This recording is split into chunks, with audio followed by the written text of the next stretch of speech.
Hi everybody, this is Mr. White, and we're going to be doing some review for AP Euro today, and we're going to be starting with Era 1. Before we get too deep into this video, I want to make clear that we're going to have actually a few of these videos coming out. We're going to have one coming out tonight for Era 1, obviously, and then we're going to have a video coming out tomorrow night for Era 2. Tuesday night we should have Era 3, and by Wednesday night we'll have Era 4. That means that you'll have more than enough time to help kind of prepare for the AP test, and we're going to use these as sort of the lecture videos so that we can spend more time in class on other things. So we're going to start today with some basics about how to review.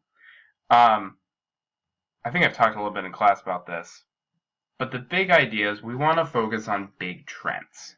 We do not want to get too wrapped up in tiny details, so I'm going to be showing you kind of like a greatest hits collection of all of our slides from Era 1 and everything that happened in the first 2 months of school.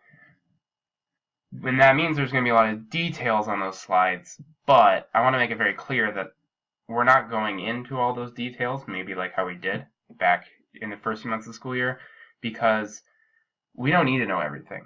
We just need a couple of key events for each larger trend to help anchor your thinking. The truth is if you know like a fun fact or historical detail, but you don't know how it relates to anything else, it's totally useless.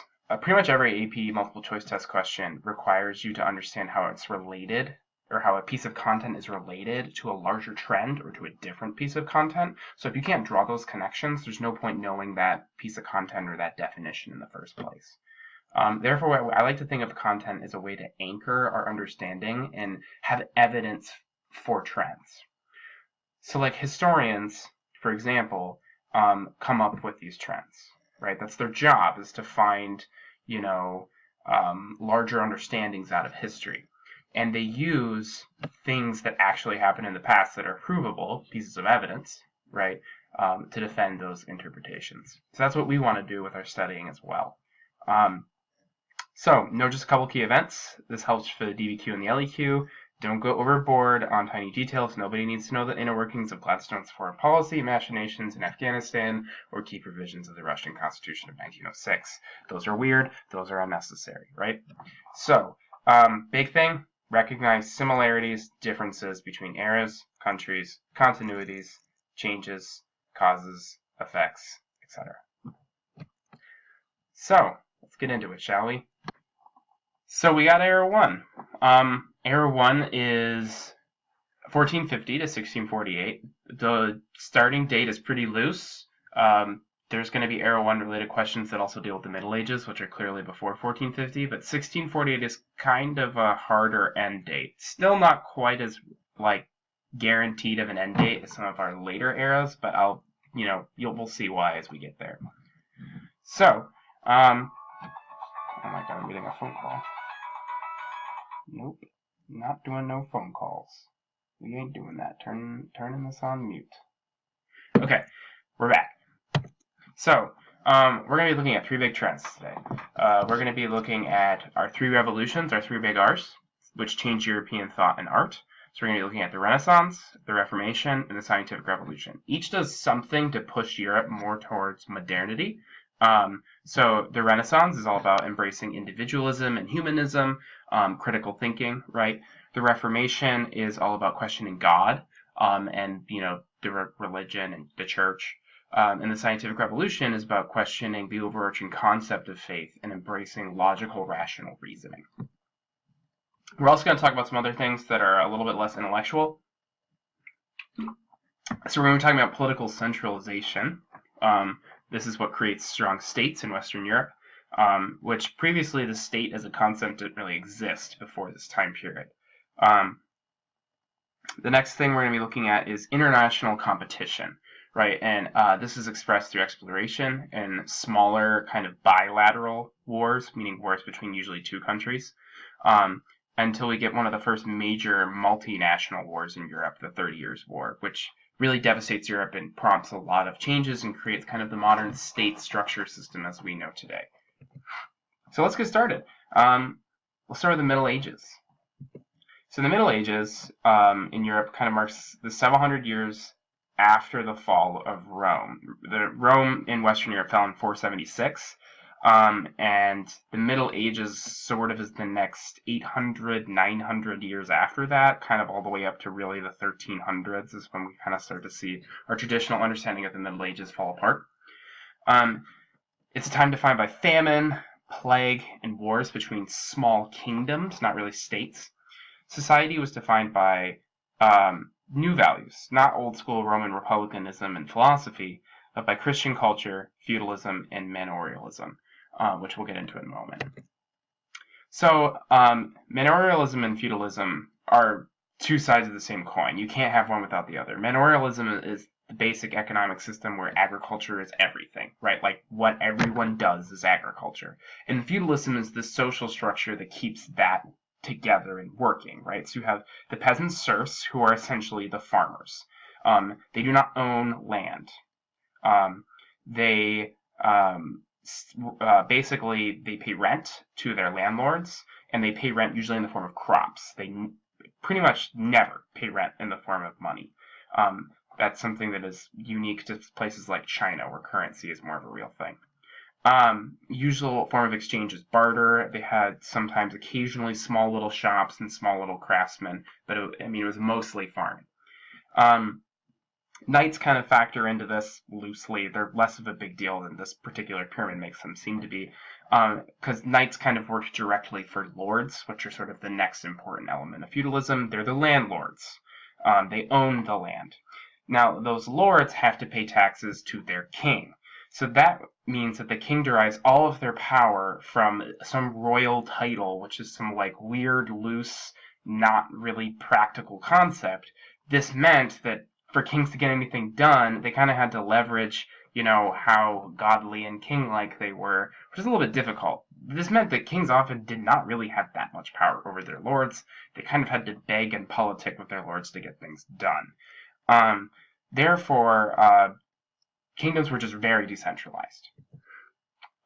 This worked well for the Christian church, because the Christian church doesn't want centralization in the state. They want centralization through their particular institution, the church itself.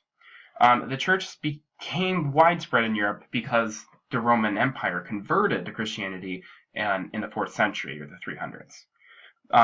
Hence, it got the name the Roman Catholic Church. This split from the Eastern kind of church, which would later be called the Eastern Orthodox. This would stick around with the Byzantine Empire, which we'll get to later. So the Roman Catholic Church spread through Europe, forever changes European culture. And because of particular tenets of the Roman Catholic Church stresses, they actually encourage feudalism. This works out nicely for the church for a variety of reasons. But the main reason is because it keeps the Pope as the most powerful person in Europe, not a particular king or leader of a nation. How they did this was largely through using theology, meaning, like religious practice, to support social hierarchy.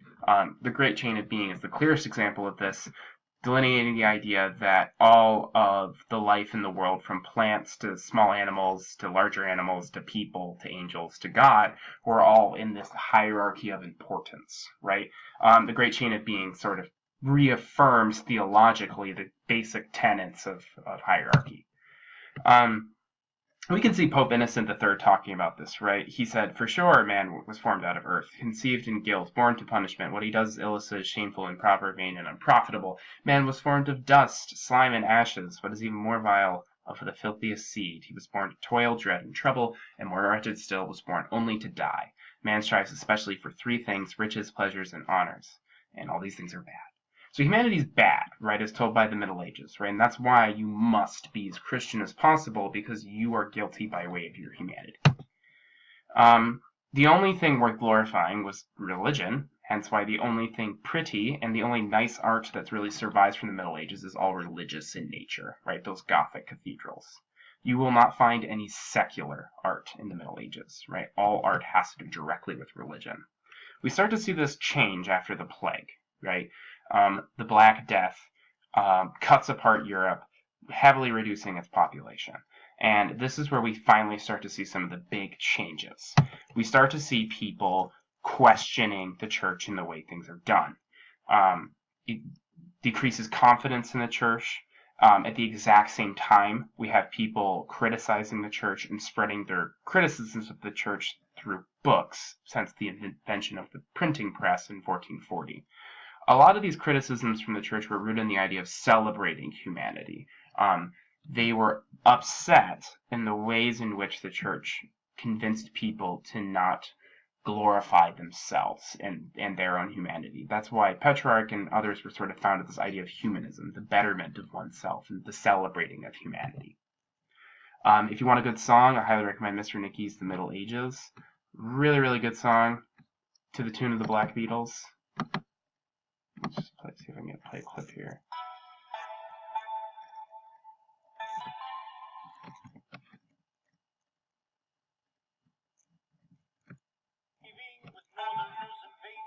Around 580.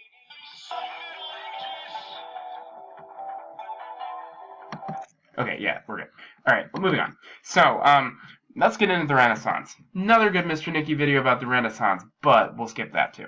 So, the Renaissance is basically the follow-up of Petrarch, right? This is when we get into all this authorless medieval art turning into all of this crazy art that is much more well-known and has authors, because now you should celebrate your works with your name, because you as a human deserve celebration. This is new. In the Middle Ages, you did not deserve celebration, you were slime. But humanism encourages people to start celebrating themselves. The historian Burckhardt in the 1800s wrote that this veil first melted into air, and objective treatment and consideration of the state and of all things in this world became possible. People started to think for themselves. This is individualism, right? We see Machiavelli really start to think about how governments are constructed and why they're constructed the way they're constructed. Mirandola talks about humanity and how individualism and craftsmanship matter, and you should celebrate your own efforts and your own works. So the Renaissance is really defined by these core concepts. In Italy, a lot of times people are questioning the status quo, but they looked elsewhere for answers. They often will turn their sights on ancient Roman and Greek philosophers for the questions of the day. A lot of their philosophy is essentially kind of copycatted of the ancient Romans and Greeks, especially in the early Renaissance. The North, however, tries to find their answers for their struggles with individualism and the importance of humanity by looking at other religious works. They basically, as opposed to attacking Christianity as a whole, they attack certain elements of Christianity and embrace other elements. So it's almost a little bit like they're trying to change the way a Christian should be. So to the Christian humanists in the North, the Italians were almost pagan, because they're not even looking in the Bible for answers. In the North, they're, in France and in Northern Germany and in Britain, Thomas Aquinas, they're looking through the Bible for answers, right? They're going through things the church elders were talking about. Where meanwhile in Italy, they're not doing this in their universities. They're looking at ancient ruins for answers and ancient texts for answers. So Italians glorify God in public works of art. Right? Northern expression, much more mystical, sober, and moral in tone. This helps us get to the divide that is the Reformation. It makes sense that the North will be the first to reform, since they're the ones more interested in finding answers in the Bible. We can almost see the Northern Renaissance leading more into a reformation of the church itself, because they're actually analyzing the Bible, where in Italy people are not. They're not finding answers from the Bible. They're choosing the ancients instead. So we know that the roots of this stem back from, Desiderius Erasmus, but the man who really makes this the thing that it is Luther, right? He kind of takes some concepts from the Bible, like the importance of grace, which is known as the concept of sola fide, right? That you can only be saved and go to heaven from the grace of God. There's nothing you as a human can do to earn that. And for that reason, that takes a lot of power away from the church, because they can no longer determine what is a good work and what is not. For that reason, clergymen should be more responsive to the people. They're no longer these weird arbiters of special power. Instead, Luther believed that because the church should not really have any special power, the state can actually take a larger role in managing society. This made Lutheranism extremely popular among statists and other people who believed in stronger governments. It becomes extremely popular in Germany, Denmark, Scandinavia, and the Baltic countries. John Calvin makes some changes in his Reformation ideas, right? John Calvin, he was, although a believer in sola fide, also kind of applied that in a way that suggested predestination, right? What this meant is that Calvinists believed there were certain people who were more like superior than others. They were better at their core, and since God knew everything, they're the ones who are going to go to heaven. Key takeaways about Calvinists, though, is they also kind of were democratic. Their churches elect their pastors and leaders. What the Reformation does is it kind of divides European religion into a couple of camps, and it changes society in the North heavily, right? Like, because before the Reformation, churches dominated Northern European society through public events, and clergymen were almost ambassadors of the Pope's rule throughout all of Northern Europe. They were above the law. They did not pay taxes. They could not be tried in court. After the Reformation, we see that the church has less of an influence. The state has more of an influence. The clergy are much more responsible to the people and subordinate to the government. And, interesting side effect, there's a larger focus on the Bible, which means increased literacy rates. So the Roman Catholic Church, they're upset, but they don't really do a whole lot as this is happening. And we'll get more on the why for that later. They're largely dealing with Ottoman encroachment into their kind of lands. That's a big hoopla. So eventually, by the time of Pope Paul III and the Council of Trent comes around, they realize they need to do some stuff to address what's going on. They start kind of reaffirming their commitment to Catholicism in southern Mediterranean Europe through Baroque and Mannerist art movements, and they crack down on some levels of corruption. For example, simony and some sort of corrupt practices become completely outlawed. Seminary school becomes required for priests. They're going to be more literate now. Priests will actually understand the Bible better. But there's no theological changes. They do not actually take any of Luther's ideas. They don't get rid of everything. The whole question of indulgences, which is a big one, right, is sort of not really dealt with exclusively, because technically speaking, indulgences were never really allowed. They were just common. So when they're cracking down on corruption, it means there is a reduction in the number of indulgences being sold, but it's not like they go away. It really is the same Roman Catholic Church. The Pope really does, reinstate his authority over Southern Europe. And the art movements are supposed to kind of reflect, right, how you're supposed to submit to the mightiness of God, right? Like, just look at this painting and how he can put his finger in the hole in Jesus' side, right? The idea here is you are supposed to be awed by both the beauty and realism of Baroque art, but also the kind of awesomeness it evokes. This creates a Europe that's very split up.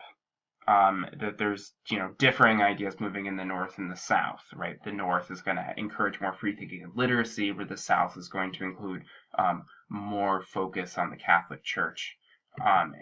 So these two events, the Renaissance and the Reformation, help shatter a lot of traditional understanding of society and European thought. Renaissance challenges people's blind acceptance of social hierarchy. Individualism puts a kind of a ideological nail in the coffin that is feudalism. And the emergence of modernity would not be possible without any of that. The Reformation, on the other hand, challenges the church's authority. It's a little bit more of a practical challenge. While the Renaissance is more like in your head, making you think more about yourself, the Reformation is directly going after the powers that be that made you think that you are part of a collective and that you personally don't matter.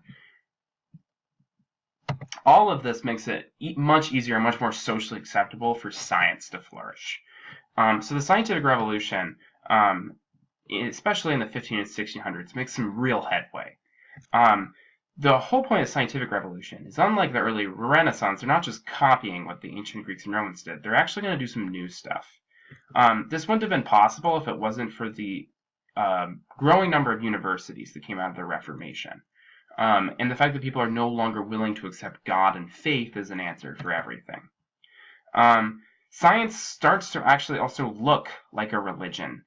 It'll look more like that later in the 1800s, but they start to do things, right? Like they have universal language in math. They have their own approach to doing things with a thought process called the scientific method.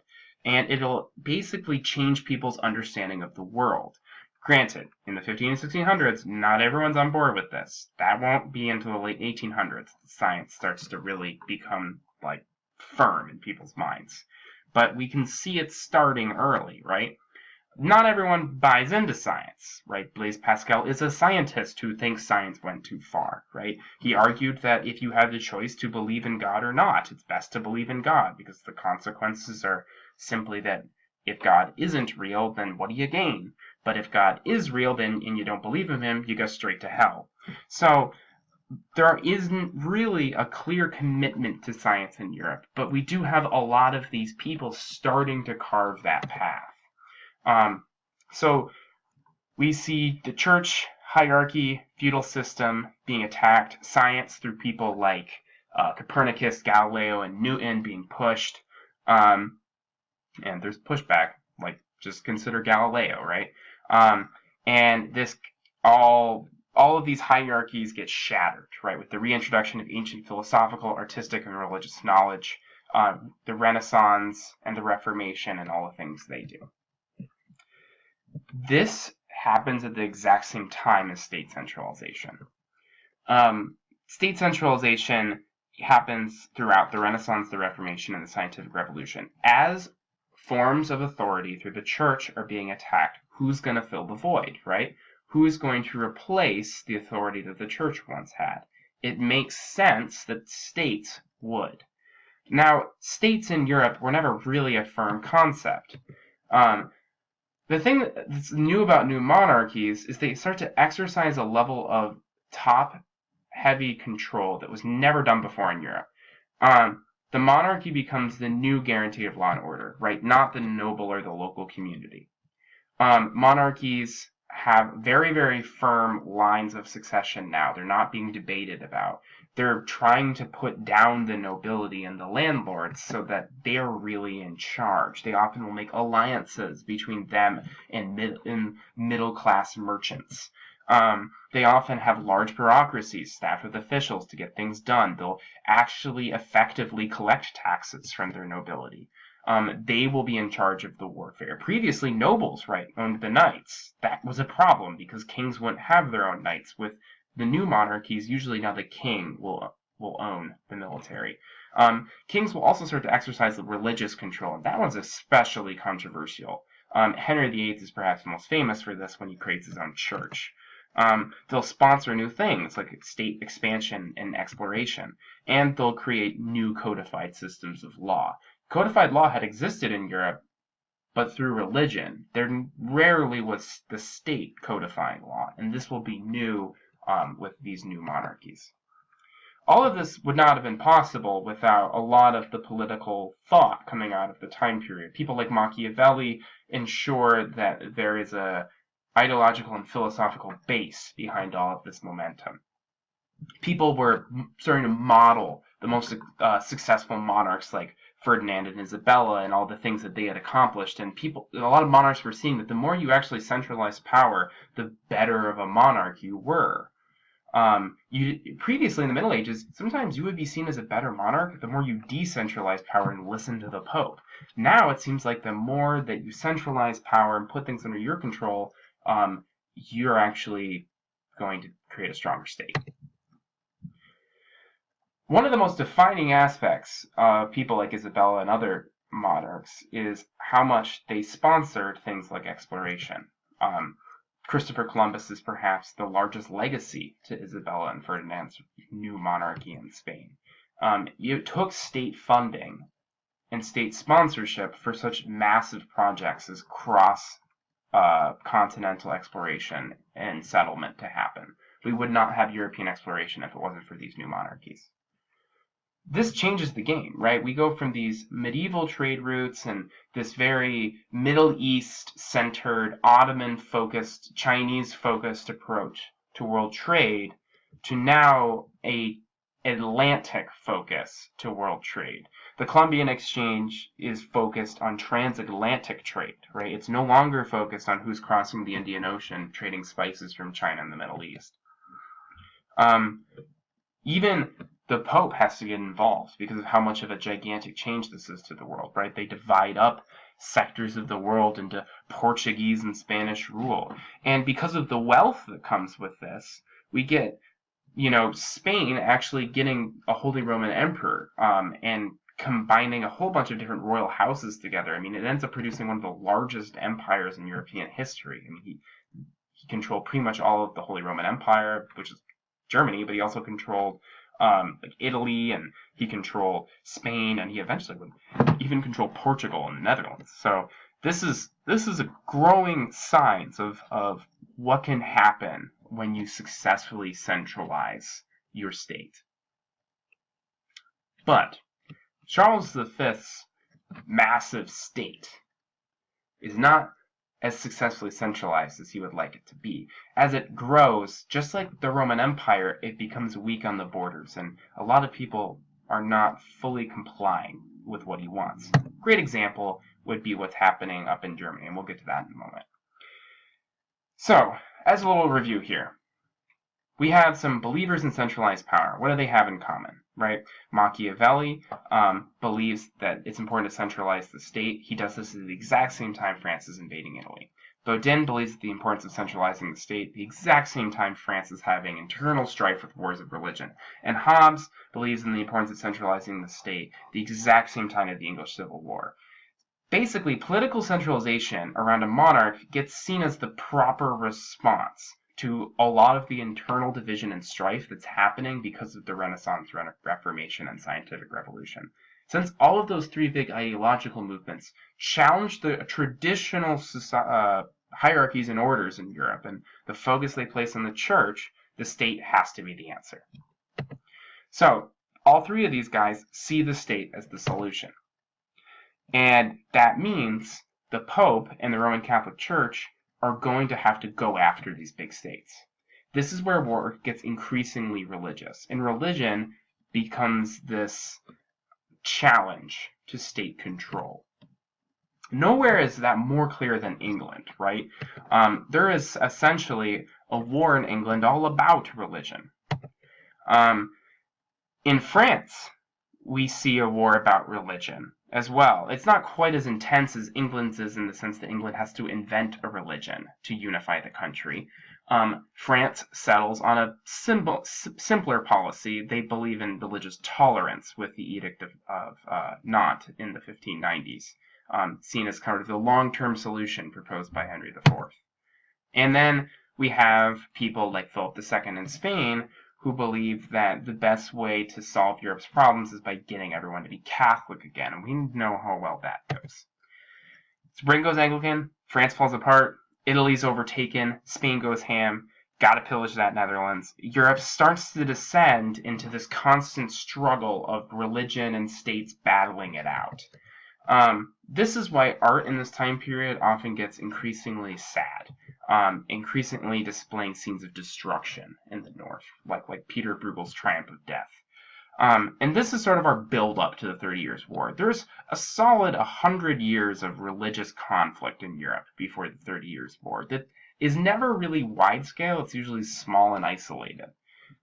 But the tension throughout European society is always there, right? There's never been a clear moment where there was a definitive answer to this struggle of the day between religion and states. The 30 Years' War solves this. Throughout the 30 Years' War, right, we see a drastic change in who's ahead and who's behind. At the beginning, it looks like the Catholics are ahead because they repel the Danish. They repel the rebellion in Bohemia. By the way, gotta throw some people out of windows. Gotta defenestrate, right? They stop the rebellion in Bohemia. They repel the Danish invasion. They repel the Swedish invasion. But eventually, when France get involved, who's actually a Catholic power, right? This is when it appears it's too much for Spain and the Catholic Church.